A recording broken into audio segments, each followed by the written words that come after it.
No final do século XV, a Península Ibérica atravessava um momento decisivo de sua história. Após séculos de reconquistas, com a lenta retomada dos territórios dominados por muçulmanos desde o século VIII, os reinos cristãos de Castela e Aragão haviam se consolidado. O casamento entre Isabel de Castela e Fernando de Aragão em 1469 não apenas uniu duas das maiores coroas da Europa, mas também lançou as bases para a futura unificação da Espanha. E é justamente nesse cenário marcado por fervor religioso e disputas políticas que surge uma das instituições mais temidas e controversas da Idade Moderna: a Inquisição Espanhola, comandada pela Igreja Católica. Olá, meus queridos, sejam muito bem-vindos ao canal Máquina do Tempo. Meu nome é Walterson, sou professor de História e hoje eu quero te convidar a fazer uma viagem à Espanha do século XV. Fica até o final do vídeo porque tem muita coisa interessante hoje. E não esqueça de deixar o seu like, isso ajuda muito na divulgação do meu trabalho. Bora lá pro vídeo. Diferente da Inquisição medieval instaurada no século XIII pela Igreja, a versão espanhola foi criada em 1478 pelos monarcas católicos Isabel e Fernando, isso com a aprovação do Papa Sisto IV. Embora fosse legitimada pela Igreja, sua condução foi diretamente subordinada ao poder real, o que a tornava também uma ferramenta política. O objetivo declarado era preservar a pureza da fé católica em seus domínios, mas na prática tratava-se também de consolidar a autoridade da coroa e uniformizar religiosamente uma sociedade marcada pela diversidade cultural e religiosa.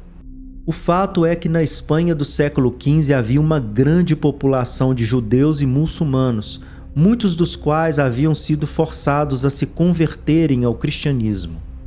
Os judeus passam a ser chamados de conversos, judeus convertidos, e os muçulmanos recebem a alcunha de moriscos, muçulmanos convertidos. Porém, a coroa espanhola acreditava que especialmente os judeus conversos, na realidade, continuavam com suas antigas práticas religiosas do judaísmo no silêncio de seus lares.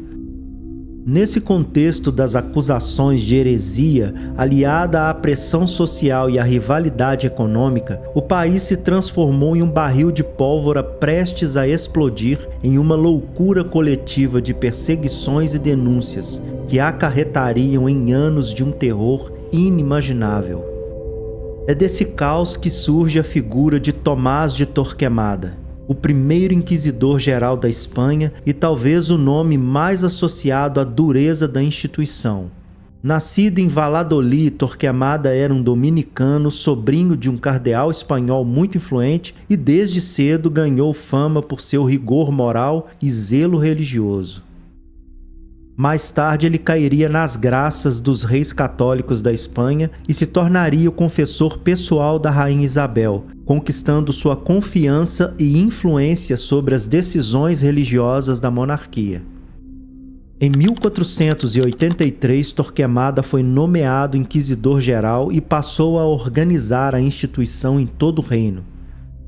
Sob seu comando, a Inquisição ganhou uma estrutura centralizada e sistemática, com tribunais espalhados por todas as cidades estratégicas como Sevilha, Toledo e Valência. Torquemada estabeleceu regras rígidas para os julgamentos e padronizou os procedimentos, reforçando o uso da denúncia anônima, o que gerava um clima de constante suspeita e medo entre a população. Os acusados eram submetidos a interrogatórios intensos, na maioria das vezes acompanhados de torturas atrozes para obter as confissões, que via de regra eram feitas pelas vítimas apenas com o intuito de aliviar o terrível suplício. Se declarados culpados, podiam receber penas que variavam desde o uso de vestimentas humilhantes como San Benito, como a terrível morte na fogueira. Essas penas ocorriam em cerimônias públicas conhecidas como os autos de fé. As execuções tinham não apenas um caráter punitivo, mas também um gesto simbólico, uma demonstração da força e do poder real, juntamente com a fé católica. Estima-se que durante os anos em que Torquemada esteve à frente da Inquisição, milhares de pessoas foram processadas. Os números exatos, porém, variam de acordo com as fontes. Alguns historiadores apontam que entre 2 e 8 mil pessoas foram queimadas nas fogueiras naquela época. Além disso, o confisco de bens dos condenados fortaleceu economicamente tanto a Igreja quanto a coroa espanhola, arruinando famílias inteiras. A atuação de Torquemada, no entanto, não se limitou somente à execução dos conversos. Ele também desempenhou um papel crucial na pressão que levou à expulsão dos judeus da Espanha em 1492. Nesse ano, os reis católicos assinaram o Edito de Granada, que determinava que todos os judeus que se recusassem a converter-se ao cristianismo deveriam deixar o reino. Estima-se que entre 40 e 100 mil pessoas foram expulsas, levando consigo conhecimentos, tradições e riquezas que haviam enriquecido a sociedade ibérica por séculos. Torquemada foi um dos principais defensores dessa medida, argumentando que a presença judaica era um risco para a pureza da fé cristã. Mas em sua época mesmo, para seus contemporâneos críticos, ele representava a face mais cruel da intolerância. Porém, após anos de torturas e assassinatos em praça pública, queixas contra Torquemada e sua sanha assassina acabaram chegando a Roma, e em 1494, o Papa Alexandre VI nomeou mais 4 inquisidores com poderes semelhantes aos seus. Embora a justificativa para essas nomeações fosse sua idade avançada, parece que a real intenção era enfraquecer a instituição que o dominicano havia estabelecido por ordem real.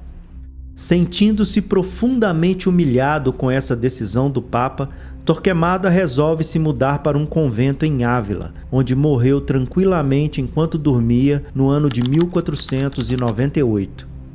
Mesmo após sua morte, a Inquisição espanhola continuou a funcionar por mais de 3 séculos, sendo oficialmente extinta somente em 1834. Ela ilustra como um entrelaçamento entre religião e poder político podem gerar sistemas de opressão duradouros e como figuras como Torquemada podem encarnar em sua rigidez e severidade os extremos de uma época obcecada pela uniformidade religiosa. E aí, comenta no vídeo se você acha que estamos vivendo tempos parecidos. E assim chegamos ao final de mais um vídeo aqui no nosso canal Máquina do Tempo. Obrigado a você que ficou comigo até o final desse vídeo. Não esqueça de deixar o seu like, isso ajuda muito na divulgação do meu trabalho. E se você curte esse tipo de conteúdo, considere se inscrever no canal para que essa comunidade histórica aqui no YouTube cresça cada vez mais. Muito obrigado e até o próximo vídeo.